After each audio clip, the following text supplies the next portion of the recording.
want to learn, you have to first listen.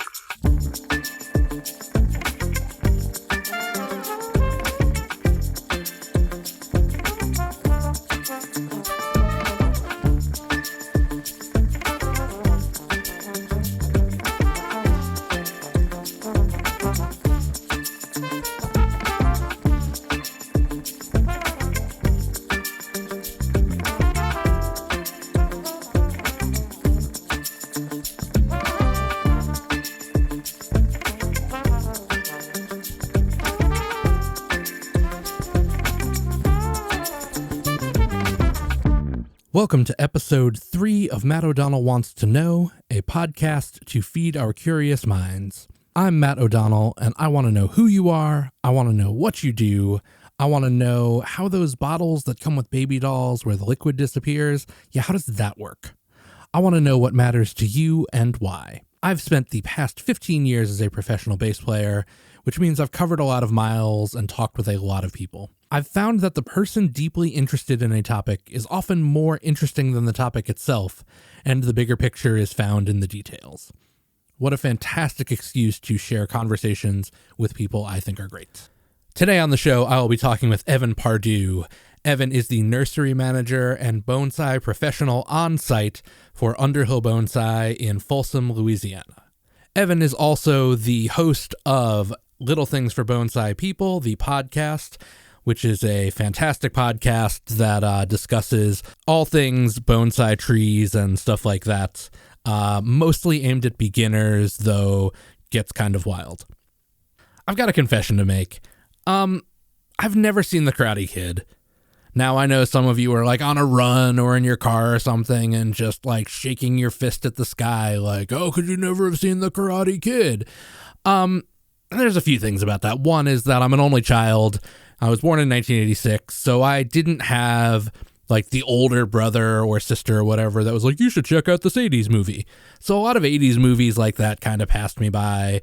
I watched a lot of Nickelodeon when I was a kid and like came of age watching movies like Tommy Boy and stuff that were too old for me, or not too old for me, but they were the kind of things that like I should have been older to watch, but I didn't really have like supervision in that way. And so whatever, just know that like, yeah, I understand that The Karate Kid is great and you feel good about it, but like, no, I haven't seen it. The thing about that is that when you talk about bonsai trees, most people's first exposure to them is Mr. Miyagi works on them in The Karate Kid, I guess. I don't know. I haven't seen it. Spoiler alert, Evan is my brother-in-law, and I have been working as the producer and editor of Things For Bonsai People for a little over a year now. And in that time, I have come to absorb a fair amount of things by osmosis, but it was clear when I started Matt O'Donnell Wants to Know that I was going to need to talk to Evan from a foundational level about bonsai. Evan draws a great amount of respect as both a bonsai artist and as an educator in that field. Also, him and his co-host from Things For Bonsai People, shout out Carmen Lesko-Viansky and Mike Lane, are really kind of on the cutting edge of the younger movement of American bonsai, and their show continues to grow all the time. And if it's the kind of thing that you're into, it's really great. So please enjoy my chat with bonsai artist Evan Pardue.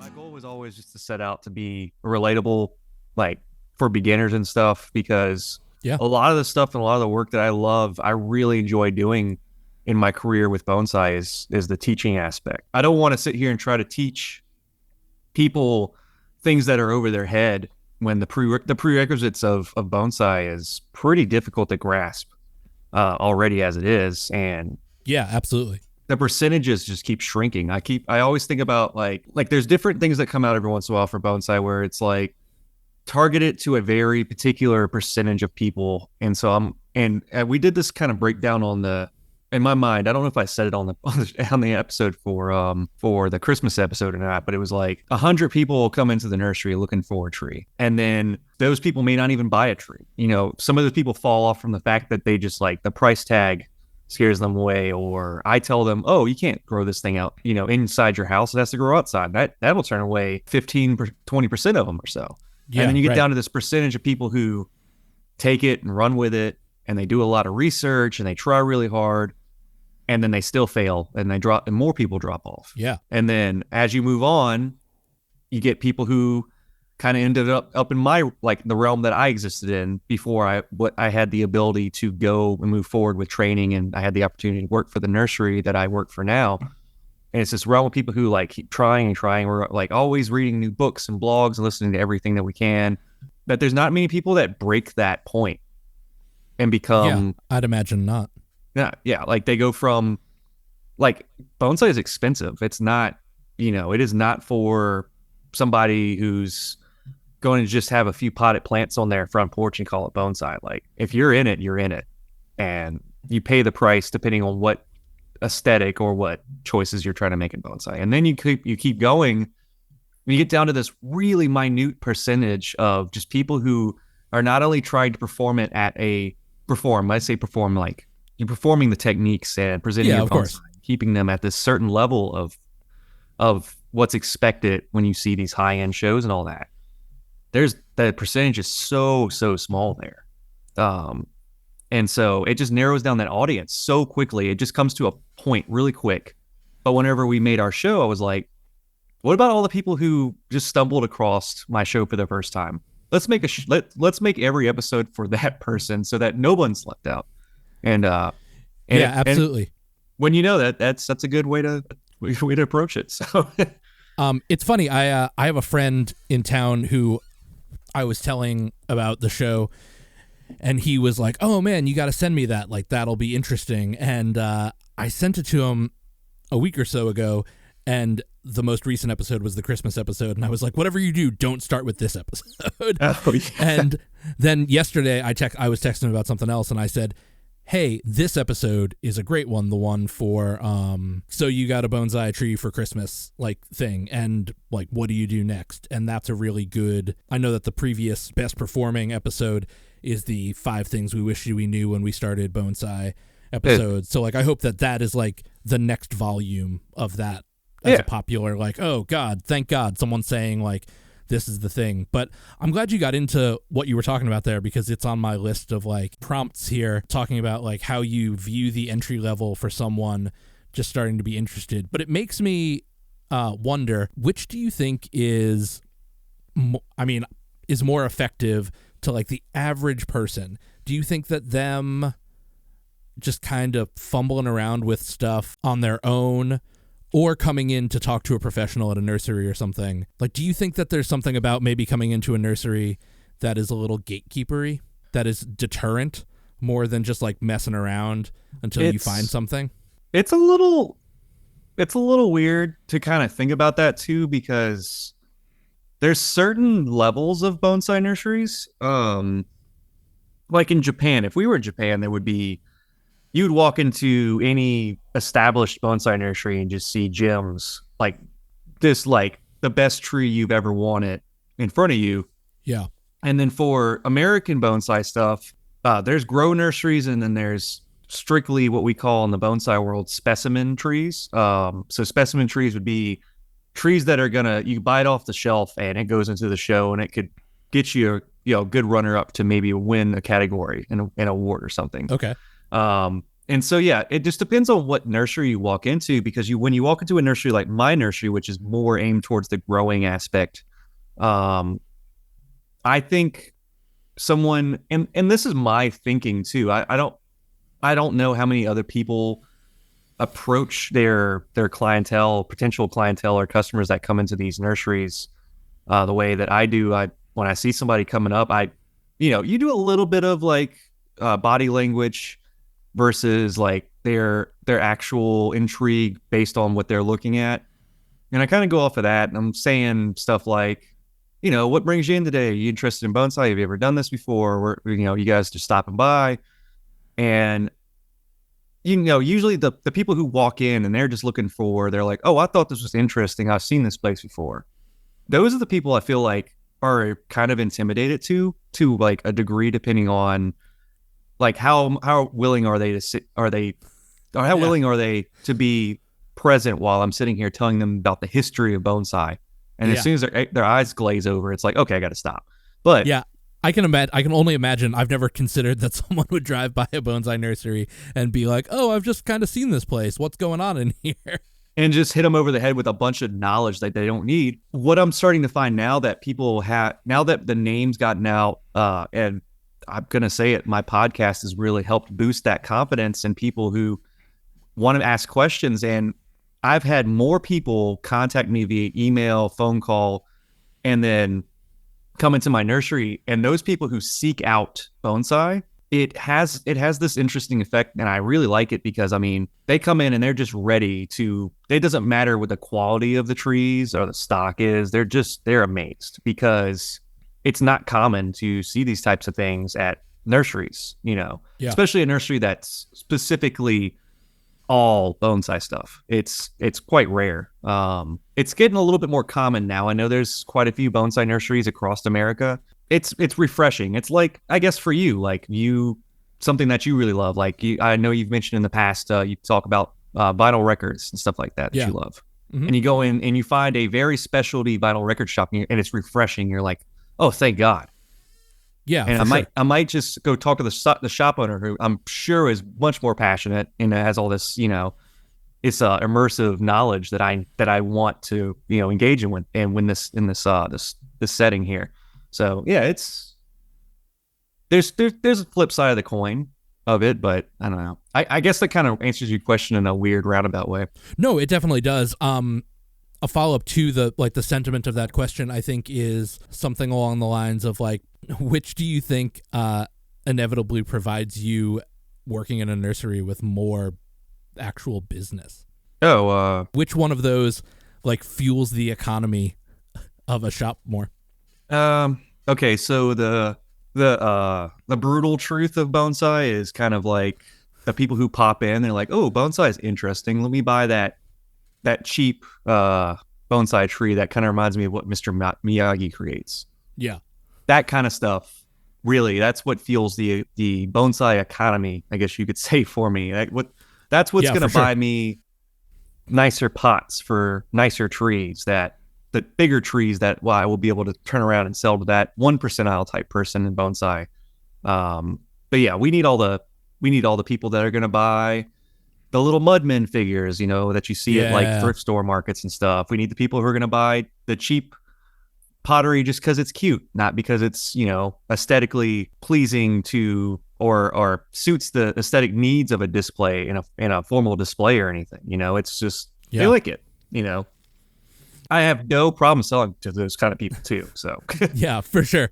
That makes me think of the way that the music gear industry is too. Like I almost never have to go into a, Guitar Center anymore, even though in Nashville there's a pro office. Luckily now that is off-site. It used to be like the pro office was in the back of the main Guitar Center shop. So I'd have to pass like 5 general workers who were working on commission to go see like my rep back there. And now it's off-site, so I never have to like step foot in actual Guitar Center unless I'm picking something up. But, professional musicians will talk that way all the time. They'll be talking about like, I wish this, blah, blah, blah, about a piece of gear. And then you realize like, hey, the average person that this company wants to make money off of is, blues rock lawyer guy. It's not, that's where they make money. And that's the same reason why, endorsements in the music industry happen the way they do. It is partially because you are great. It is also because the average person that's going to buy stuff sees you do it. And they're going to be like, I like the way that sounds. I want that sound. And so they go out and buy stuff that way. I think actually the closest thing outside of music in my life, although records is a good example that you brought up, is, specialty coffee shops.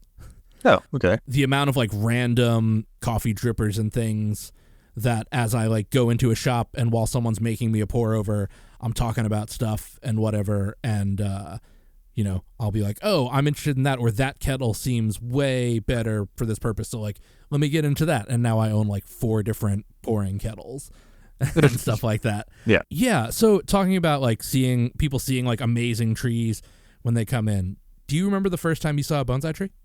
Oh, I mean, I remember the first time I saw a bonsai that was something I would think was bonsai based off of expectations, based off of Hollywood. Yeah. Right. That sparks interest. But I remember the first time I saw a bonsai that changed my life when it came to, I'm going to do this. Yeah. Tell me about that. Well, okay. First, not real bonsai that I saw was at a Pizza Hut. It was in the window and it was dying. And I was like, oh, that's cool. First actual bonsai I saw was it was at Guy Guidry's nursery over in Covington, Louisiana. I'm currently in Louisiana as well, so this was like 20 minutes away from me. Yeah. I mean, after this is what I was saying earlier. It's like the people who do bonsai and they're like looking for that next step, and they're like, I need to find somebody who does this better than I want to, expect to see. Yeah. So like I Google searched, and this was like more than 10 years ago, whenever people didn't have as many online presence type ordeals going on. Instagram and Facebook wasn't as huge, so I had to look this guy up. Literally, I had to look Guy up. Yeah. And when I finally found an address and the phone number, of course, he never answers phone, so I just took it on a whim. I went in there, and I walked through the gate. I'll never forget. I mean, it was cold, and Guy is he's like 6'2". He's a big, lean dude. Long silvery hair at the time when I met him, because he's older, and he's much more white now. But he had this big bald cypress in front of him. He was working on it, and at the time I didn't know exactly what was going on. But I walk in, and this guy's got essentially a flamethrower. It's not like a flamethrower per se, like what you expect, like an army grade kind of thing. But he's got a torch, and and he's just flamethrowing the side of this bald cypress tree up and down, like up and down the where he looked like he had hollowed it, and he was treating the dead wood with flame. And I was like, this is something else, because I thought I knew what I knew, Yeah, from the books and from a couple of YouTube videos that I might have seen around that time. And you walk into that, and this person's in the flesh doing some of the craziest shit you've ever seen, and you're like, all right, there's so much more to this than I ever imagined. And so that was the first time I ever seen like bonsai like that. That's super cool. And then, of course, I bugged the ever living shit out of him until he would teach me something. I would be there every single week, pursuing it literally every week, maybe twice a week if I could stand to get away from work. And then next thing you know, I'm at garden centers looking for the saddest little twisted, technically old looking trees I could find. Not trees, but there's plants at this time. But and it just kind of goes from there. And it's hard to explain it though, because it just keeps going. Yeah, of course. I think I said this on one of the episodes of Little Things, was like, this bonsai is one of those careers where, or not careers necessarily. For me, it's for the career, but for like, it's something that people do, and they're like, I'm going to do this till the day I die. And it's like, there's not many things out there that people say that about, like, it's a very romanticized thought, that saying stuff like that. But this is really one of those things you're like, that's going to be my thing. You know what I mean? It's weird. Yeah. It's crazy that, that's the kind of thing that you think that about in general, like to have the awareness that people think that, like, cause from my little bit of understanding from, working on the show, like there is like an automatic awareness. Like once you understand what it's like, you understand that it is a lifelong pursuit, because of the notion that like those, the amount of people that I've heard say that you've had on the show, like that trees will outlive you and all these things. And it's like, well, if those trees are going to outlive you, you have to be with them until the end of you. Yeah. And that's just a wild thing to like walk into up front. Yeah. It's not like a thing that dawns on you 20 years in. Like, no, you know that. Yeah. A fundamental understanding of what it means to do bonsai means that you're going to do that. And that's wild. It's kind of like that. What's that? The theme of death and art. What's that called again? I don't know. I can't think of what you mean. Whenever there's depictions of just the depiction of like a skull in like a art piece. But anyway, so like I think that's one of the things that kind of scares people a little bit. I'm sure there's like 1,000 like people out there that just know what I was trying to say. They're like pointing at the screen, screaming. Yeah, a quick Google of that just gives me a Wikipedia page for like human skull symbolism. Yeah, you know, just that notion that. Yeah, it's bonsai also has the symbolism of that. I can't remember the name, but I know someone's gonna say it out there, saying out loud right now. But it's like that. Whenever you tell people this tree will outlive you, and then you're like also, and you start talking about, the dream is that somebody will care for my trees once I'm gone, and then it gives that image in people's minds that they really don't want to think about with like human condition kind of stuff, and they're like, they back away. They're like, bonsai's weird, man. That's weird. Yeah. I don't want to think about that. But it's a beautiful and poetic thing to think that a lot of trees that we see could easily be here when we're gone, depending on environmental factors, of course, and human intervention. But yeah, that's huge for me too. So it also, because a lot of people ask me, they're like, oh, you must have get a lot of meditation and a lot of Zen out of this. I'm like, not working on the trees, viewing the trees gives you like, it gives me like a flow feel kind of sense. Like, I guess for you, for example, playing a new riff and you're starting to groove in it and you're starting to find it. Like viewing bonsai and working on bonsai gives me that feel as well. But the thought process is what gives me Zen towards that ultimate, that kind of thought. It eases my mind a lot, because I used to really be terrified of that type of existential crisis type things, classic, but yeah, of course. Bonsai eases it. Do you think it attracts people who need that kind of thing? I don't think it does initially. I think it's very much just a novelty thing at first, until you figure out what it means on a deeper level, kind of like that. In my experience is going to be different. I think some people go into it with like a super analytical brain too, and they'll want to say, I want to make the most perfect, the right bonsai. I want to create that one bonsai that has the branches are on the right spot. I've created the canopy of the tree correctly. I've chose the right pot. I put it into the show. I won the award. And then some people probably don't even get past that point, Yeah. I feel bad for them if they don't, but I would hope that a lot of people would approach that, Well, I'd imagine people even the thing you're describing about creating something technically perfect, and, even though you've talked about this a bunch on Little Things, we'll definitely talk about here about some of the art versus technical side thing. But I would imagine that someone that is only getting a technical and, presentation credit thing out of a tree, I think that experience is valid, right? It has to be. Like, they're getting some sort of fulfillment out of it, even if it's not deeper. It's just different. That's from my mindset of how, especially like when I'm coming into this, having done it for so long now, I feel like if you're stuck in that mindset, people might ask, what's the point once you have so many things like that? Like, for instance, I do a lot of collecting, like collectible card game stuff. It's like, I have so many of these cards. Now what? I never get that feeling with bonsai, because it's not like I've collected like this species and this species, and I've done this and this. That is rewarding to fill out a collection or have that thing that's perfect and maintain it like that. But I think the longevity is what really intrigues me more. Is, like I was talking to Guy Guidry, referring back to the first bonsai conversation, whatever, where we were at a moment ago, saying that that now where he's at, he's had this realization that he's done everything that he feels like he needs to do to that capacity. He's created a lot of trees, but now he wants to live alongside his trees. And he admits that there's this one tree in his collection I really like a lot. It's an old hackberry. It's a southern hackberries collected from this area down here in Louisiana. And he's like, this tree's had some bad years.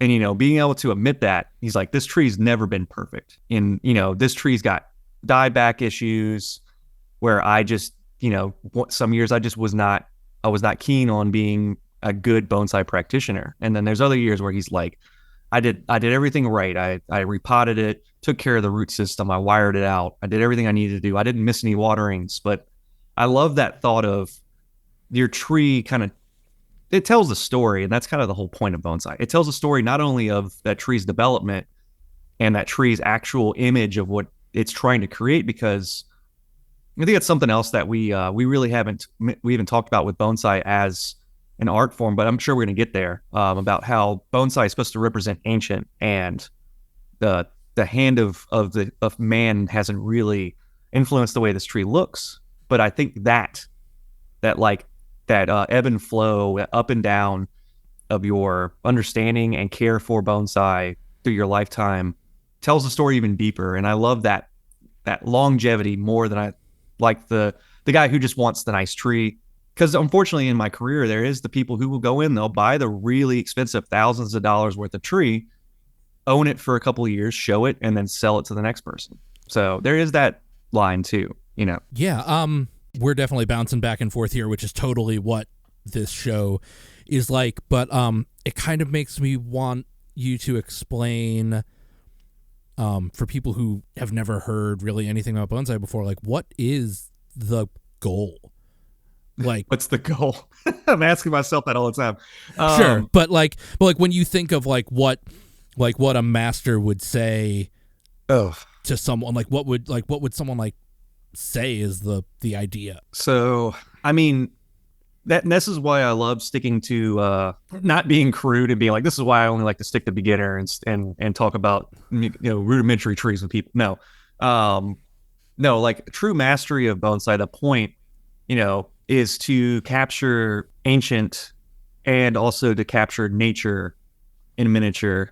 Either the palm of your hand or up to the size of, they call bonsai sizes by the number of hands it takes to move a tree. So you could have a 1-hand tree, a 2-hand tree. Oh, interesting. And if you get a big enough tree, you need a buddy. So you got a 4-hand tree, and then a 6, and then so on. So you just have your goal in mind as far as how big you want your tree to be, what kind of tree you want, how old necessarily you want it to be, because it's all based off of the principles of wabi-sabi, and you can go listen to Little Things, and Mike gushes about his love for that, for that thought and philosophy overall. Yeah. What is your understanding of that? Of wabi-sabi? Yeah. Like, how do you view the wabi-sabi thing?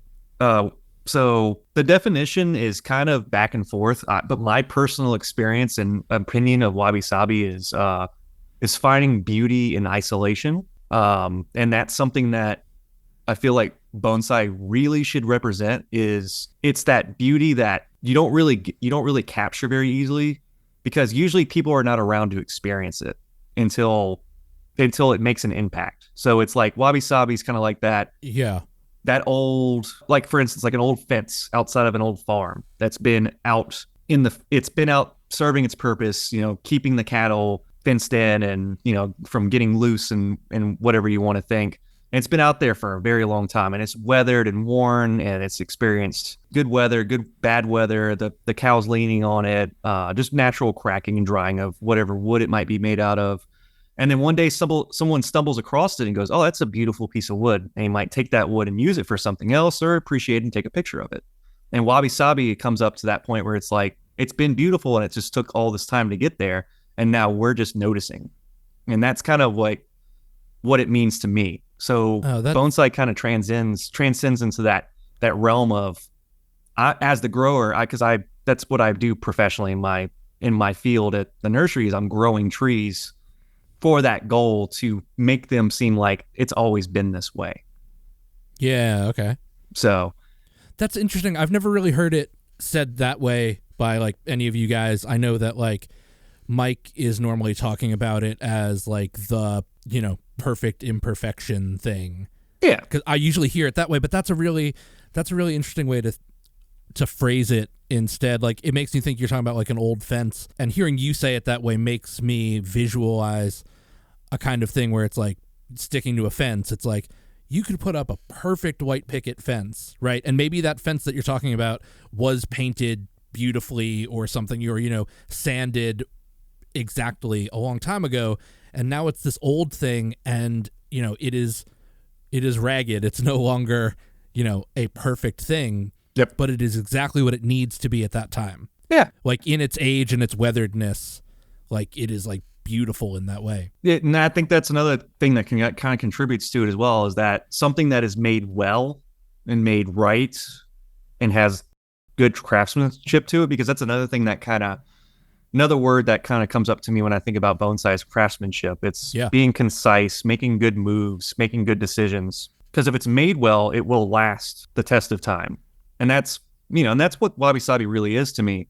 And it's this like patina that people try to catch in certain objects and stuff. But I mean, I could find wabi-sabi I find it in old wood a lot. Any, old pieces of furniture. Oh yeah. That's, stuff like that. Yeah, that's what's great about the fence analogy is like, it is old wood, and every, I think you would be hard pressed to find people who are not suckers for old wood, that has stood up to things. And I think that's the thing too. I was back in the beginning, like when I very first started producing little things, like one of the first things that you guys talked about that I'd never thought about was you saying about a tree, how you need to like let it gain energy through growth and things, so that it can stand up to the edits that you're making. Yep. And stuff. And what you're talking about the craftsmanship and things like that, I think really speaks to that, is like creating a way that it can hold up to life, and time and like existence and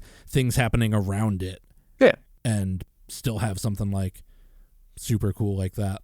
Oh, I was going to say, so you were talking about going out to guys and stuff, but like you implied in there that you already had like an interest in it. Like what made you interested in bonsai? Yeah, the interest kind of, there's this little saying in the little world of bonsai, is that there's a thing called the bonsai bug. Uh-huh. Once you kind of get a small touch of it, and then you get like this itching kind of thing where you're like, I have to keep going. I have to keep researching. Yeah. A lot of people get that interest, but I think the biggest interest for me is that I've always felt more connected with being outside and interacting with nature, because when I was younger, I was a little bit more of a loner. Uh-huh. Like just naturally, I'm not, it's kind of weird now to think about how social I am and how more willing I am to talk. And, like, for instance, like in college, whenever they told me that I had to take communications, I had to give a speech, I would have just passed out. But now it's different. Yeah. But when I was a child, it was so black and white now. I was like, I was not the one to do those type of things. And so I spent a lot of time in nature outside, just exploring and, creating these fantasy worlds in my mind, as a, bored child would do. Yep. And of course, fantasy, like especially high fantasy stuff, we're talking like Tolkien-esque scenery and stuff like that. The trees in those, I've always loved a beautiful depiction of a tree, either a tree on the brink of, almost on the brink of death. It's seen, like we said with wabi-sabi, it's seen some things, it's got a story. Yeah. And so whenever I saw that one tree, let's just say that one, that Pizza Hut, that poor little example of a bonsai in that Pizza Hut that one time. And I was like, okay, well, what if I go out in the woods and I pull something out of the ground? And one of the first things I would pull out of the ground was Chinese privet. It's very invasive in our range here, but it's a plant that you can pull out of the ground and it'll grow for you. It's nearly bulletproof. It's almost not of this world of how strong these plants are, their willingness to just grow, whatever you do to them. So pulling out trees and plants like that and just going for it. If it wasn't for pulling out a plant and then seeing that not only did I pull it out of the ground, but it kept on growing, I was like, okay, well, maybe there's something more to it. And then, it comes up to that point when I met Guy, and that's when the bigger picture opened up. But yeah, I guess that's the interest. Is as a kid, I was just more interested in the lonely things that happened in life, the quiet things. And I was like, oh, bonsai's quiet. It's philosophical. It's thoughtful, but at the time when I was younger and I was getting into it, I obviously wasn't thinking that deep. It was just a little bit more of a simpler want at that time. So, Yeah, it's super interesting for me to think about that. One, I totally understand all that stuff. I'm an only child, so like my imagination is quite high. And just like I was always around adults, and so I was like always having to think like an adult. Like it was the minority of time was when I was with like other kids. except for like playing neighborhood basketball a ton. But so yeah, I definitely understand like that feeling. What is interesting to me is you talking about now being like social and outgoing and stuff, because I've only known you this way. Yeah. So when I ask Amanda things about you, or I hear stories about you being younger, and then she's always like, no, he was super quiet. Oh, yeah. And all this stuff. And it's like, oh, I wouldn't. I was a very introverted child. I doodled and drawled nonstop and created. I literally created my own worlds. I drew my own role-playing game to play with absolutely no one but myself. Yeah. You know, I created these little things. Like, I've always been a inward creator, like creating stories and people and creatures and stuff. And then Bonsai gave me a different outlet. So, you know. Yeah, no, I understand. I mean, that is the story of me as a young person in general. So describe to me generally what, you know, someone, you know, in more of the Japanese way of like what it's like when someone goes off to like study with someone. Oh, you know, like with a master kind of. Yeah. I get what you're saying. I get what you're alluding to. And sort of like, did you ever think about doing that, or did you, or I don't know this part of like bonsai culture? Yeah, like both. Like, describe to me what it's like when I hear people on Little Things talk about like apprenticeships, apprenticeships. Yeah, that's the right word. Yeah, and stuff. And then like, how did that work for you? So Japanese apprenticeships has kind of gone through this phase recently, and this could be my opinion. That's fine. And I'm just going to say it how I see it. I mean, I'm very plugged into like the bonsai world, and, you know, in dealing with the podcast and dealing with all our different guests and all the people I've gotten to meet. And I do, one of my show hosts is a current apprentice. Yeah. She's like a traditional apprentice that you would say something like in Japan would be. And I get kind of these different views from the outside. So I think the consideration of like Japanese apprenticeship versus going through how I went about it, it's debatable which one's better or not. It's kind of like that same exact conversation that everybody's going through right now, where they're like, "Yeah, I went to college, but I wouldn't suggest it now to you." Mm-hmm. Kind of, you know, you hear people say that now. Yeah, absolutely. But like back whenever I was in high school, I used to hear people say, you got to go to college, or you're just not going to make it. Yeah. And, you know, yeah, for sure. And that's how Japanese apprenticeships kind of felt for a little while, was not a lot of people were pursuing apprenticeships because, one, they just didn't know it was feasible in Japan to get an apprenticeship from out of the country. And two, it for a very long time, it was not obtainable. You know, it like Japanese masters would not teach foreigners for a very, very long time. Yeah. Now it's so much of the norm now that Japanese apprenticeships are kind of what people think is a no-brainer if you're going to do a career in bonsai. But there's so many different ways to be successful in bonsai now because of, I got to blame the internet and technology, really. Sure. I mean, that's everything. Kind of like there's success stories, and then there's kind of like half success stories with people going to do apprenticeships in Japan. A success story would be, I don't want to really bring up names or anything, or go into different subcategories of bonsai culture in America here. But sometimes people will go over there and they'll spend, the 6 years appropriately that they're supposed to spend. And we're talking about 6 hard years of apprenticeship. You don't make money. You don't go anywhere else but the bonsai nursery. You do bonsai 7 days a week, every night, every day. You wake up, you do bonsai related things like you're doing watering, you're weeding, you're picking up the trash around the nursery, you're cleaning up your master's messes, like you're taking out their trash for them, you're walking their dogs, you're cleaning their chicken pens, that's the romanticized bonsai apprenticeship people don't know they're walking into most of the time. And you hear that in some of these other peoples that have these other bonsai professionals that have shared their experiences in Japan, and then you get to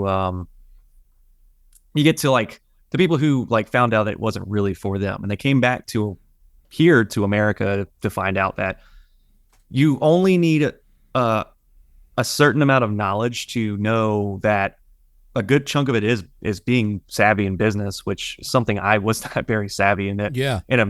Originally, but if you have an understanding in bonsai enough, and then you have a strong business sense, you could make it work. And then along the way, Like how, I guess it's how it worked out for me is that I was fortunate to meet, but I was very forward with him. He listed online, he was like, it's Michael Hagedorn. He listed on his website, he's like, if you ever want any kind of training or we want to talk about this, just email me. It starts with one conversation. I was like, that's a really nice way to put it. I was like, you go on all these websites and I don't see anywhere out there where someone's like, if you want to learn something from me, just ask. And I was like, oh, that's really cool. And that's the mindset that I have now. And I love that. Maybe that's something that he rubbed off on me a little bit. And I was like, okay, let me go learn with him.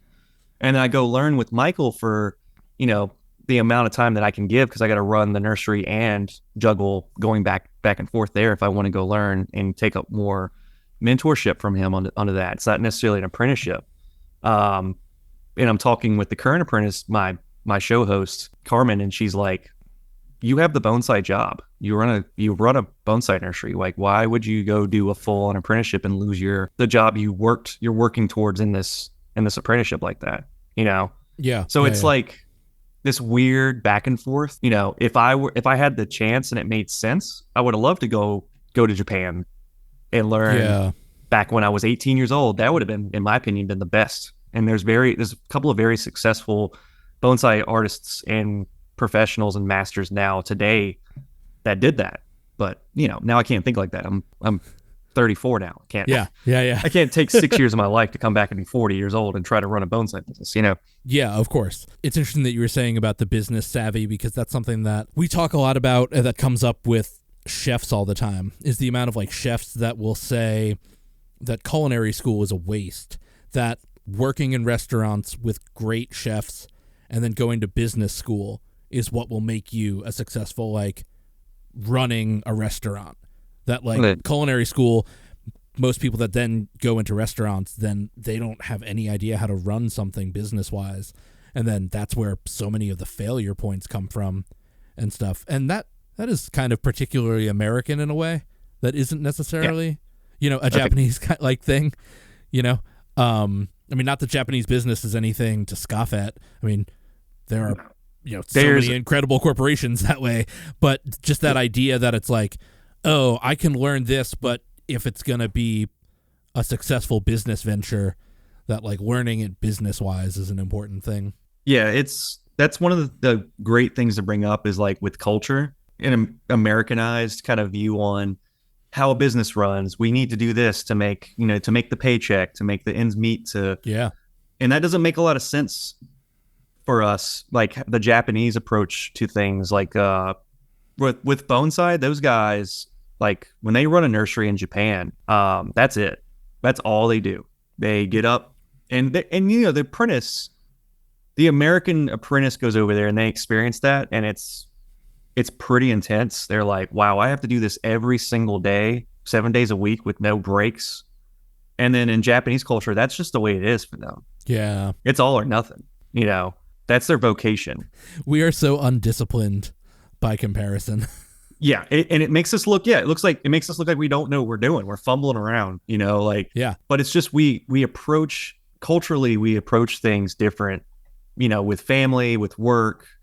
Whereas with the bonsai nursery, it's just like in Japan, that's just the way it is. And going back to like mentioning how a lot of foreigners were not allowed to be taught at Japanese nurseries, that reminds me, I wanted to make the point. Now Japan has actually lost I don't know, it's not the willingness to keep on fostering those like bonsai nursery bloodlines, because it used to be like generations of people would take care of these bonsai nurseries, and now the younger generations in Japan, they don't want to do bonsai. They don't want to be like the old man's hobby anymore. So they go on and they go do tech jobs now or different things with their lives. Yeah. And now the Americans there's people from all over the world going to Japan. There's people from, Europe and the other Asian countries and Africa and North and South America, whatever you want to say. Like those people are filling in the gaps of all those, of all the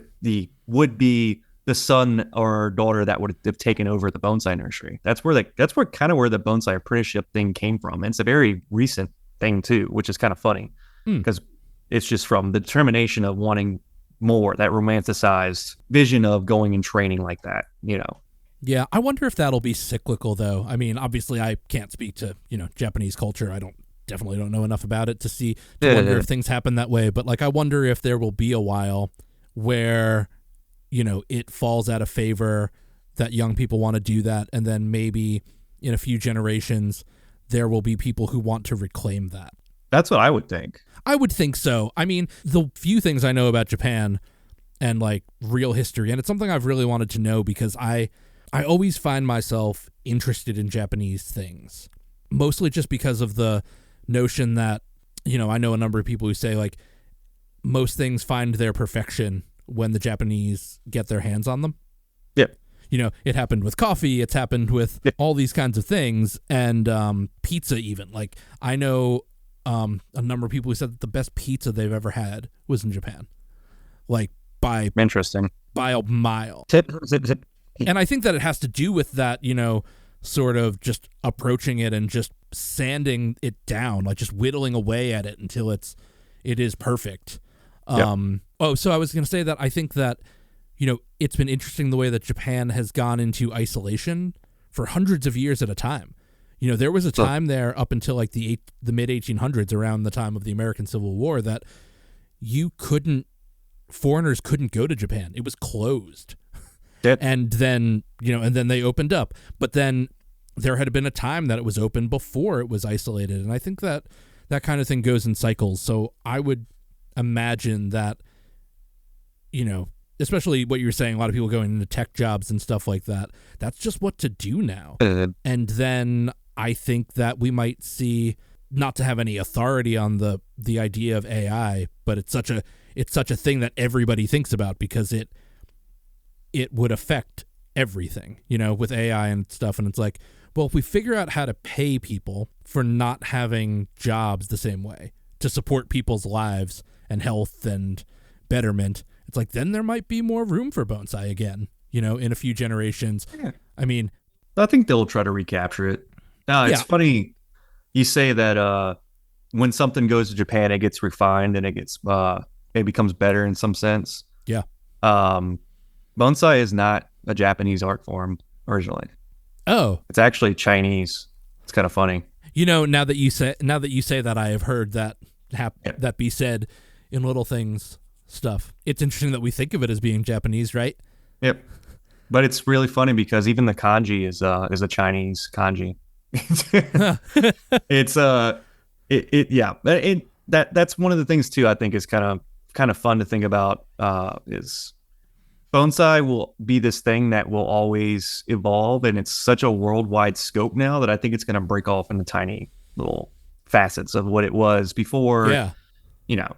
But Japanese bonsai will always be king. It would always give us the rules and the school of thoughts on how bonsai should be developed and stuff. To pivot a little bit here, like, because we've been talking about, like, not necessarily art of bonsai, but like between the wabi-sabi thing and a lot of these more like esoteric ideas, does the art of bonsai increase or diminish when you're doing it as a profession, do you think? Like, how is it being a job affect your appreciation for it that way versus like grinding it out? That's very interesting. That's something that's actually rarely talked about, because it's kind of sad to say this, but there's a lot of aspects that were like bonsai is viewed through a lens that it's not really art. Like, it doesn't hold its place in, like, it's never been considered a high art when it, like, sometimes you look at some bonsai and you're like, this is just some next level, like the person who created this, how is this not art, Mm-hmm. And so it's a very hard thing to kind of wrap my mind around, is like, because I do bonsai professionally, do I not feel like I'm creating art every day?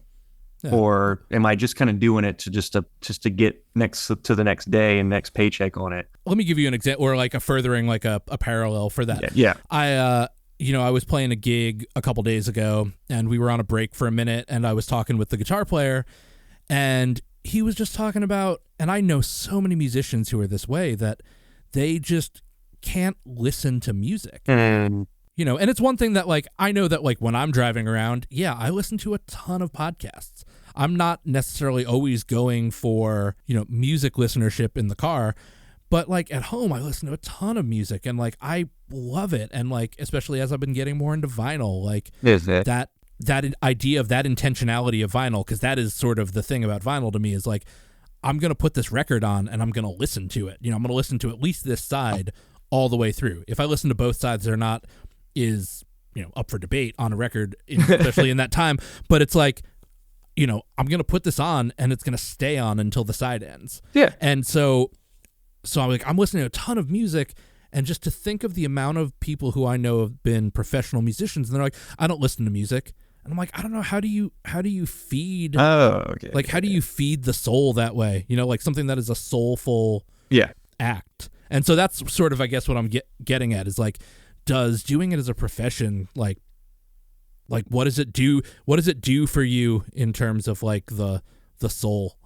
It I think doing it as a profession is just like, it was more like, it was the more side that I really wanted, because now, like I was saying earlier, like the beginner aspect, like teaching and the seeing, whenever I see somebody with a tree that they believe is going to be like the best thing ever for them, like this is the best bonsai tree they could have got their hands on, or one day they're going to grow this tree into something beautiful, that is beautiful to me. So whenever I see, some people say like, how could you look at all these like beginner stock pieces of just plant material all the time? And I have like one of those things where like when I look at a raw piece of material, I see the bonsai potential in it, and that excites me.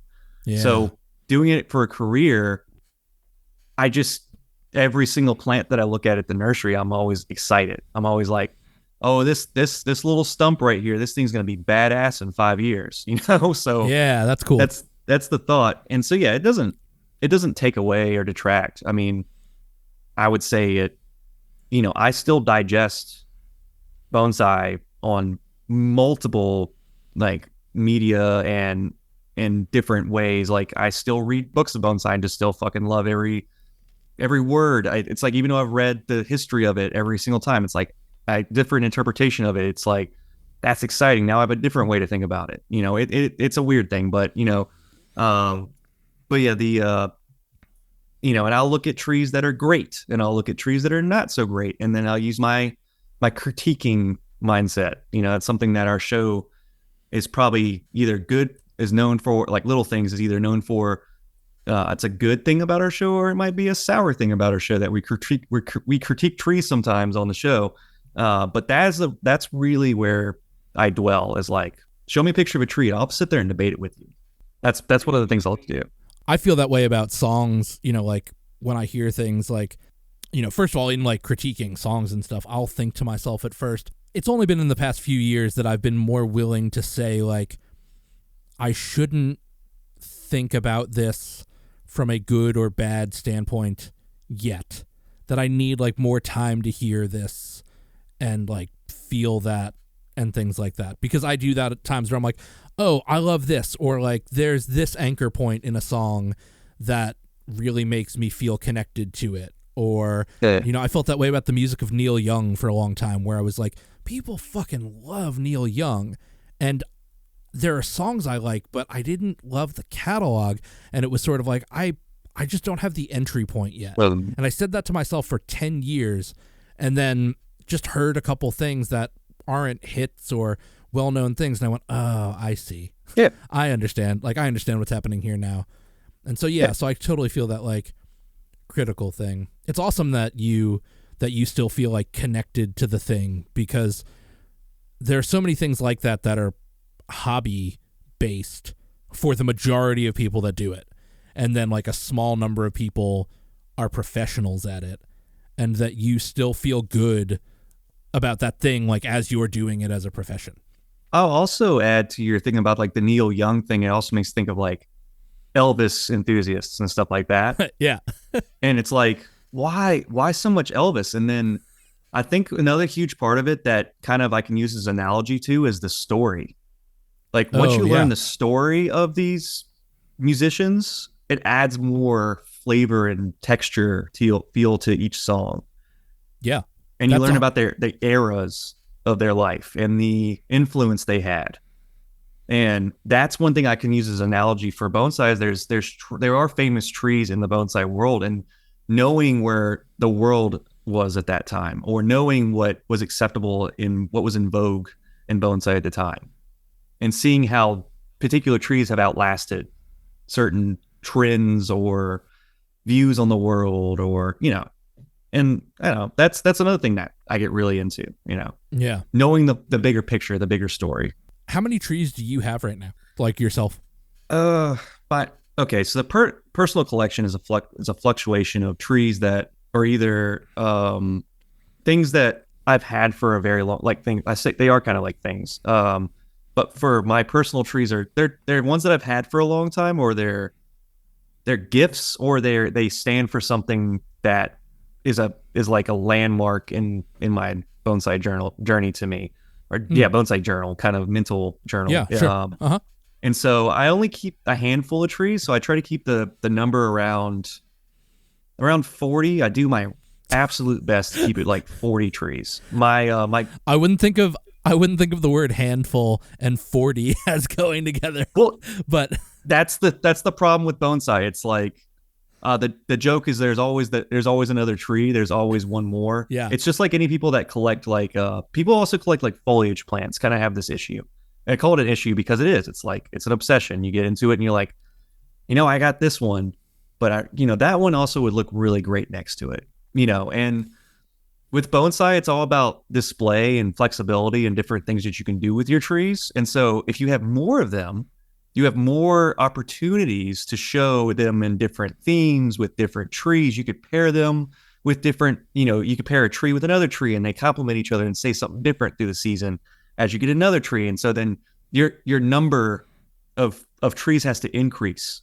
Otherwise, if you got like 2 or 3 trees, you can only put on so many displays before it becomes kind of convoluted where you're like, oh, I've already done that. But yeah, if I had this tree, so yeah, musical instruments are that way too, where it's like, oh, I'm missing this sound. And yeah, so then you got to spend $800 on another bass or guitar or whatever. You get another pedal or another head for your rig, Yep. That's going to make it sound the way you want. It's kind of like that with bonsai. It's like, all right, well, I've got this tree, but now, and I'm just like, I'm around 40. I made a promise to myself earlier on last year that I was going to have 30. Uh-huh. Now I'm teetering on 40. And I'm like, okay, that the yard space, I don't want to end up where I'm at this point where the yard space is going to become compromised.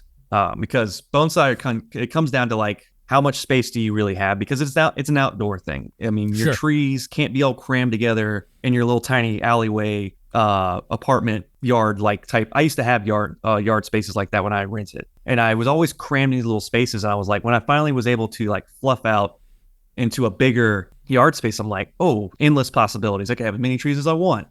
But in reality, I can only have so many trees because I can only keep so many of them looking nice, ones that I will actually appreciate. So yeah, 40 is a good number. There are people who manage way more, but I also manage the nursery, and there's thousands of plants there that I have to think about. Sure. And some of those trees at the nursery are personal collection trees for the nursery. The nursery has a private collection of its own. That's like a handful. It's like 20 or 30 trees. The number's always kind of fluctuating because we'll make a nice tree. We'll sell one. I'll add one to the collection that will be our premier trees, the nice specimen trees. And every once in a while, one of those trees like find their way over at my house, and I have to go, no, okay. Yeah. This is a trade system. Yeah. If I bring this one home, I got to bring another one back, and it's for sale again. So yeah, it's I dig that. It's interesting. As a career, this is awful. This is awful for me. I'm always battling this. I'd imagine. Yeah. So tell me about rotating through trees that you're working on. Yeah.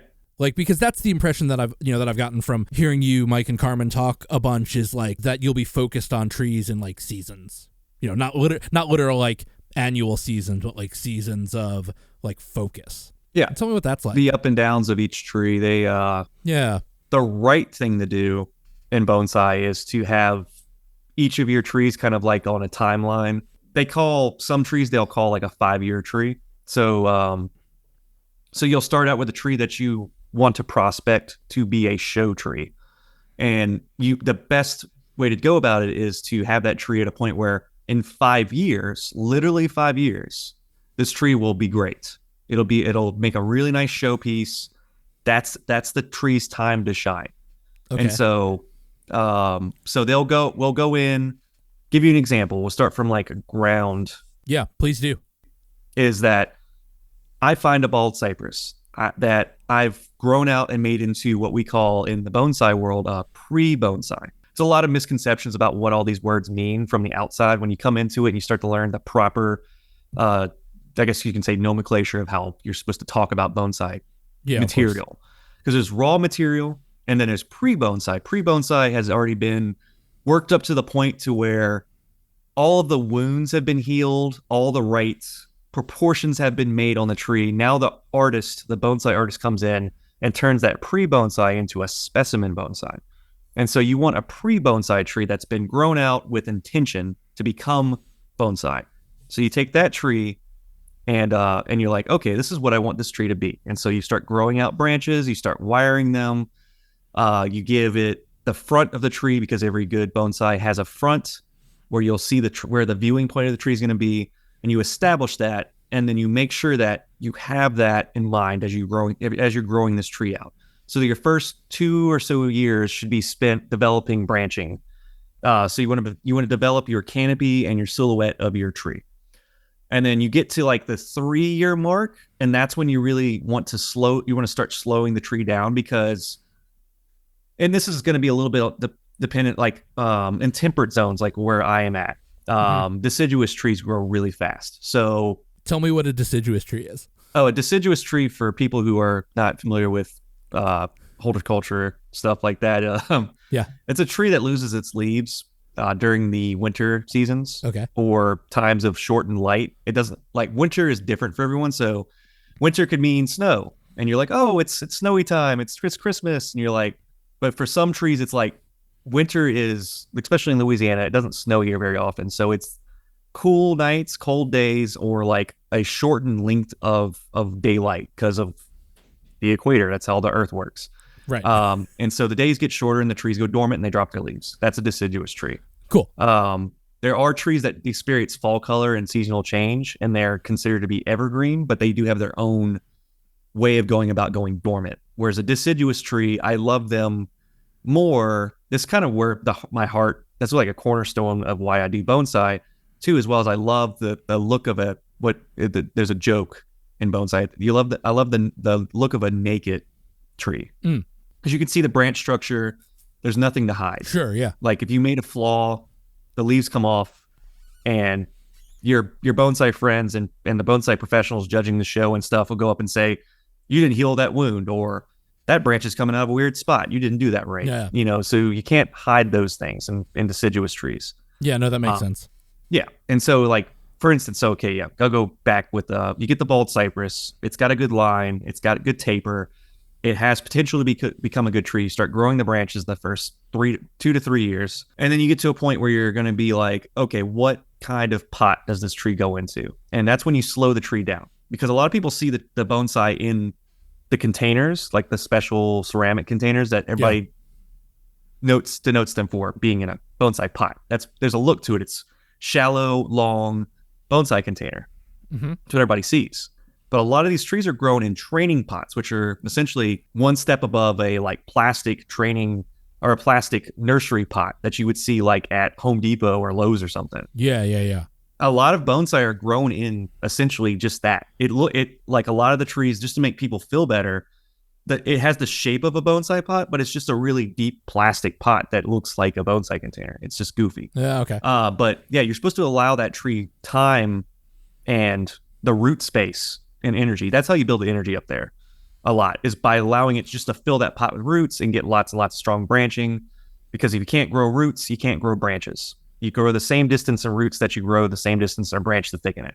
If you don't have that there, the tree's not going to grow. Yeah, that makes sense. But when you grow that out and you get that canopy and the branching just right, you get the style right, then you take it and you put it into the bonsai container, which is a great reduction of its root system.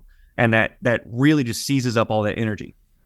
Energy's in the tree still, but it's not going to flow as freely as it would as if it were actively growing new roots, filling a pot, as it would do in nature, where it's tapping into new water sources or seeking new nutrients and growing every which way that it can, because the ground doesn't have, it's not containered to it.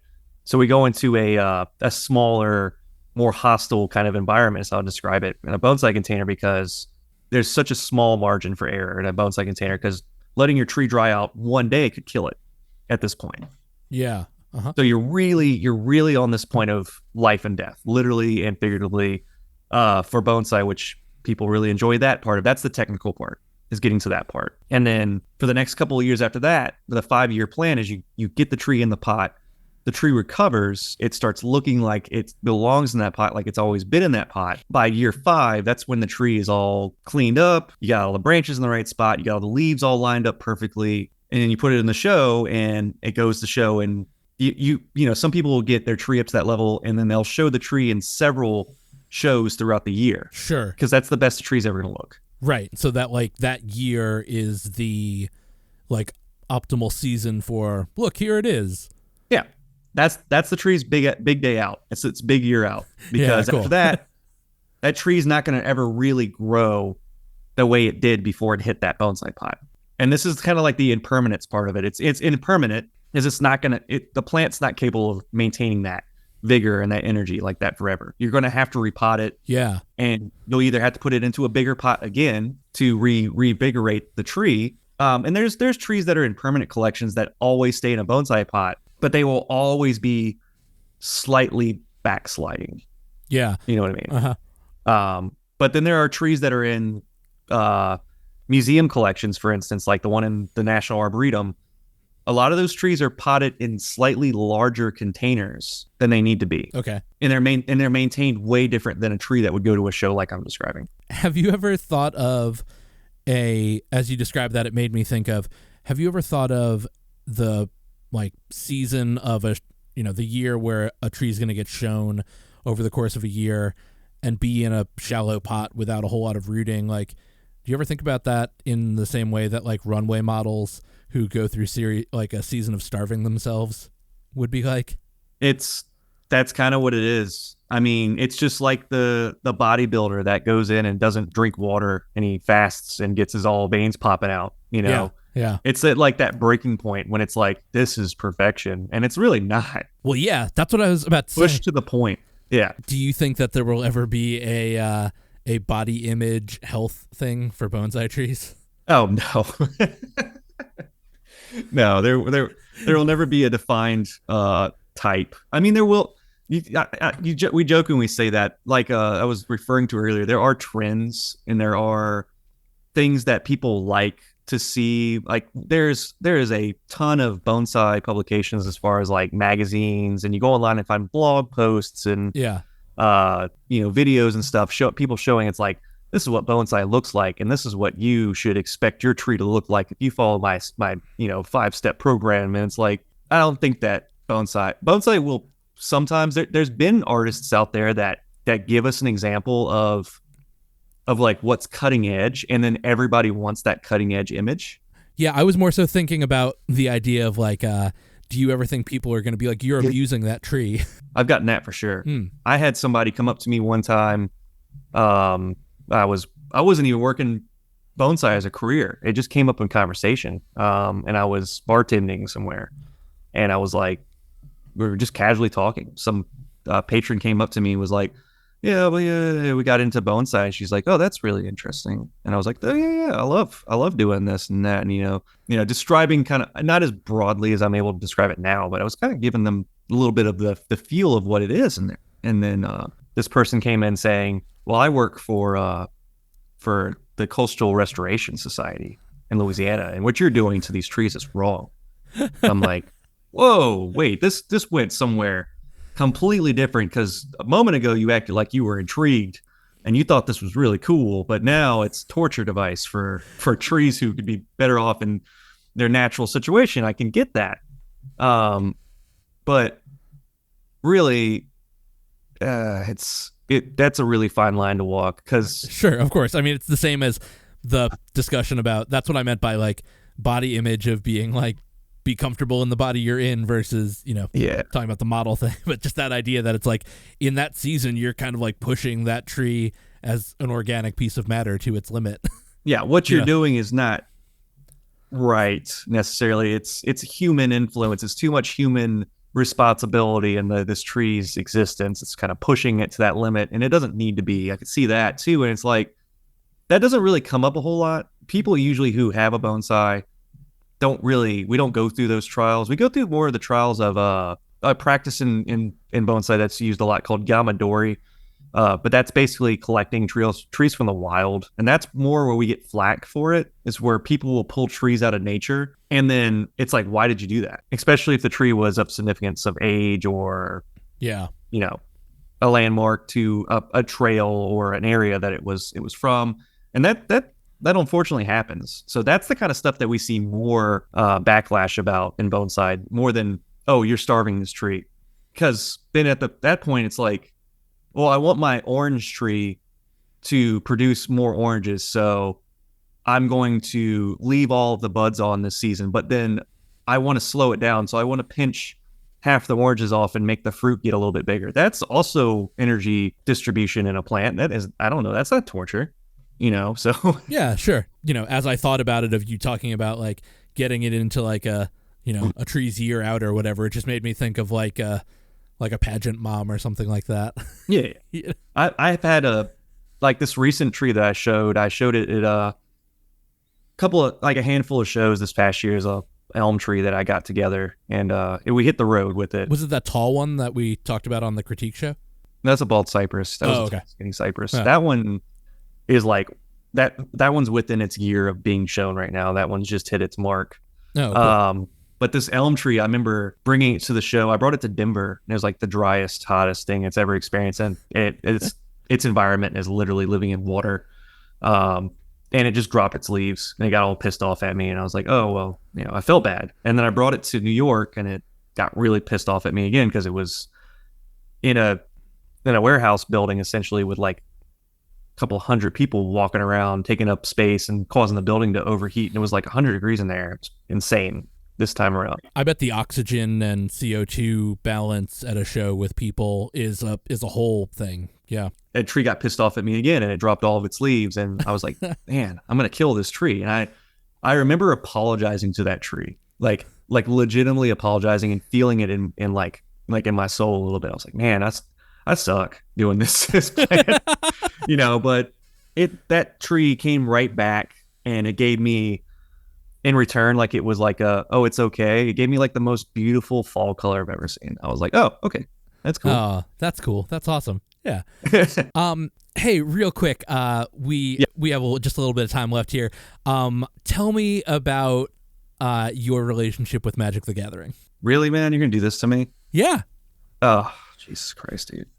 Well, as we speak, on my desk while we're recording, I have my box of double-sleeved Commander, or for you guys that are really in it, EDH decks right next to me. I was kind of going through all my cards and assessing the damage and assessing what cards are going to go into my next build that I'm going to make. Yeah, I do love bonsai a good bit, but every once in a while I have to have something else occupy my brain, or I'll burn out really bad. And Magic the Gathering really does that. It gets me there, really. Yeah. I've been playing Magic for, you could ask Amanda. She's probably never seen me without a Magic in my room, like just having cards around and stuff. Yeah. But I'm 34 now.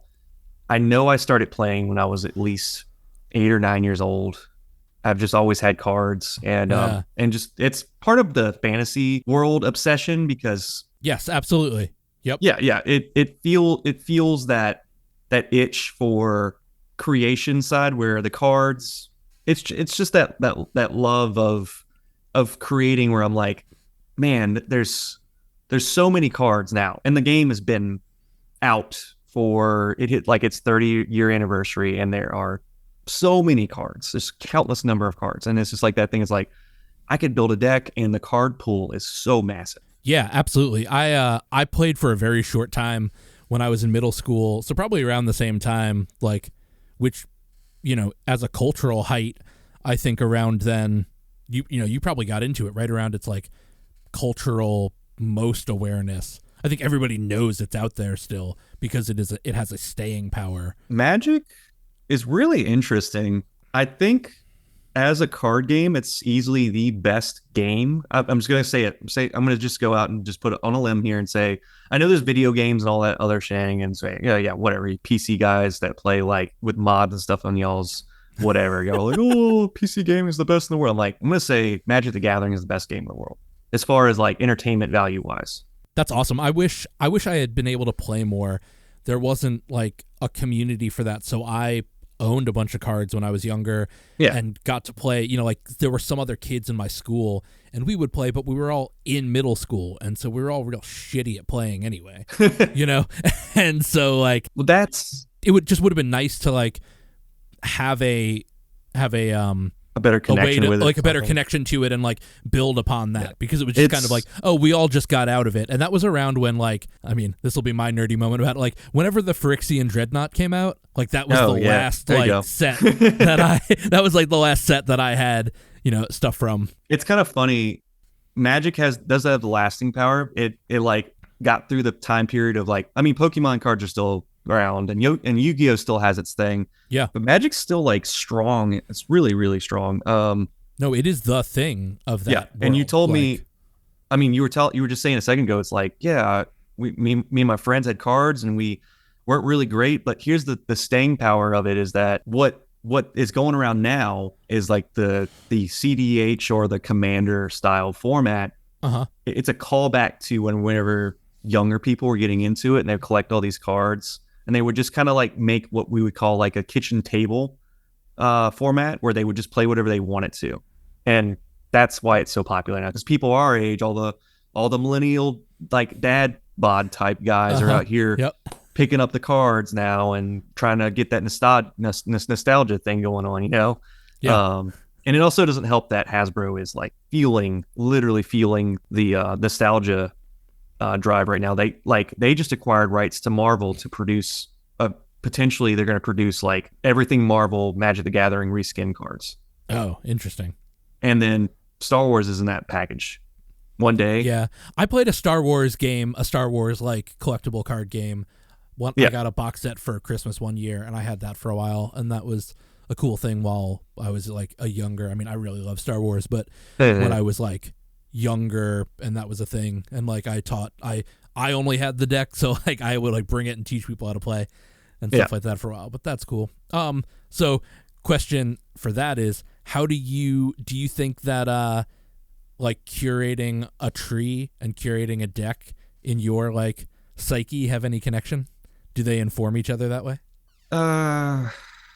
Definitely not. Oh, that's interesting. I just think of how all my hobbies like generally kind of like bleed into each other that way. Not that I'm referring to bonsai as like a hobby for you, but that idea of like curating something. Yeah, that's cool that it does. I mean, in a way too, like that's actually refreshing to be like, oh, that it doesn't cross over at all for you.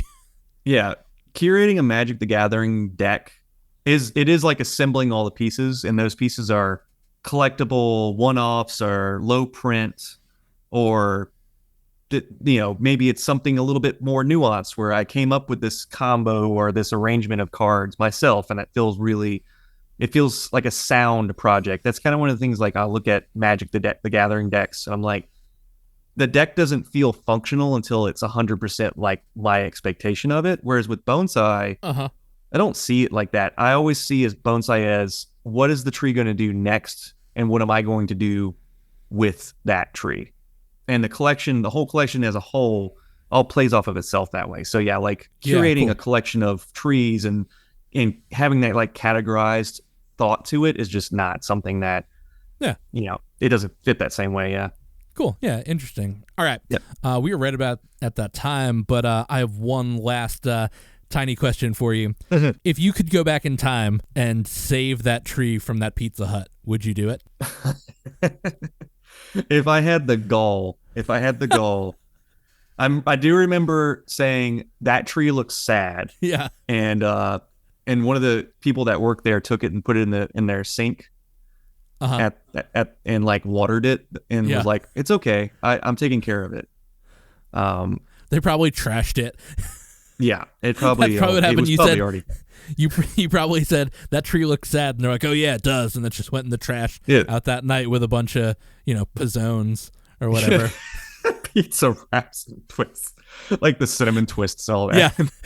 There's just this sad bonsai in like a big, flip top trash can with a bunch of cinnamon twists on top of it. You're like, oh well, there goes my dreams. I'm glad that it didn't die. Literally die that day with all those random pizza assortments in the Pizza Hut that day. Yeah, I when I think back about it, like, I don't even want that tree. If you had like access to a time machine, I can just picture you being like, I'm gonna go back and get that tree and bring it back. I mean, what would be awesome? It's a dream of a lot of people who do bonsai, is that their first tree that they ever actually obtained is the same, is like they'll keep that same tree for their entire career doing bonsai. Yeah. And that's rarely the case, because that's usually the first tree you kill. Sure. And I only know one bonsai artist that I'm aware of right now that still has his first bonsai that he ever got as like a beginner.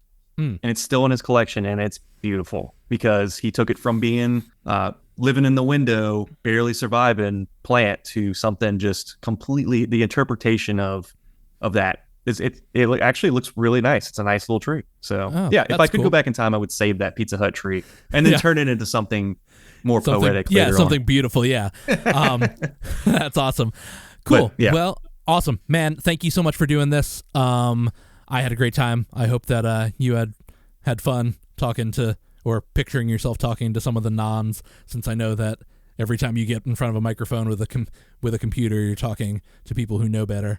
So it's weird. It's really weird not being on the being the pilot right now, I guess you can say. Sure. But yeah, that's awesome, man. Yeah, thanks for having me. I mean, I guess we can do this again sometime. Yeah, absolutely. We'll talk on little things when for sure. Awesome, man. Yep. Thank you. Yeah, dude. You have a great one.